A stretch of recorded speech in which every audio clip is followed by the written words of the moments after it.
প্রাণঘাতী ক্যান্সারে আক্রান্ত ক্ষমতাচ্যুত প্রধানমন্ত্রী শেখ হাসিনা। এই অবস্থায় তার কোনো রাজনৈতিক আশা আকাঙ্ক্ষা নেই।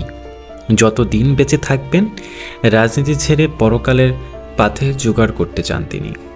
শেখ হাসিনার স্বাক্ষর করা এমনই একটি বিবৃতি সামাজিক যোগাযোগের মাধ্যমে ঘুরে বেড়াচ্ছে। এবার সেই বিবৃতিটির সত্যতা যাচাই করেছে fact checking platform rumour scanner.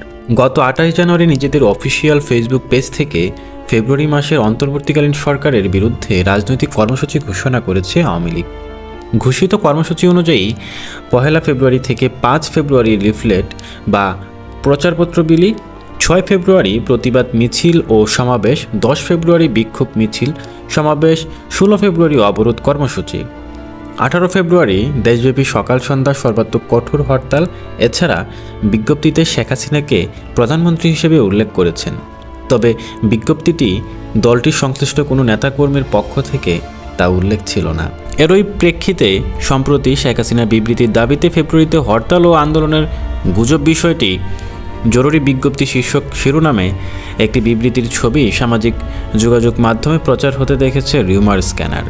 বিবৃতিতে বলা হয়েছে, প্রিয় দেশবাসী, আপনারা নিশ্চয়ই অবগত আছেন যে আমি শারীরিকভাবে অসুস্থ। প্রাণঘাতী ক্যান্সার আমাকে তিলে তিলে মৃত্যুর দিকে ঠেলে দিচ্ছে। এমত অবস্থায় আমার কোনো প্রকার ক্ষমতা বা রাজনৈতিক আশা আকাঙ্ক্ষা নেই। আমি আজ স্পষ্ট জানাচ্ছি যে বাংলাদেশ আওয়ামী লীগের ফেসবুক পেজ হ্যাক করে বিএনপি জামাতের লোকেরা বিভিন্ন উস্কানিমূলক প্রপাগান্ডা ছড়িয়ে আওয়ামী লীগের শান্তিপ্রিয় নেতাকর্মীদেরকে হরতাল, অবরোধসহ জ্বালাও কর্মসূচির দিকে চালিত করছে, যা অন্তত নিন্দনীয় ও ঘৃণীয় কাজ। আমি বারবার বলছি, আমি এখনও শান্তি চাই, পরকালের পাথে জোগাড় করতে চাই।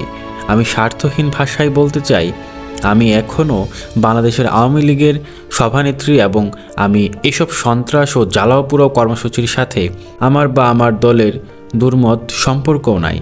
এমত অবস্থায় দেশবাসীর প্রতি আহ্বান জানায়, সকল দুর্বৃত্ত আগুন সন্ত্রাসীদের বিরুদ্ধে গণপ্রতিরোধ গড়ে তুলুন এবং তাদের আইনশৃঙ্খলা রক্ষাকারী বাহিনীর হাতে তুলে দিন। জয় বাংলা, জয় বঙ্গবন্ধু।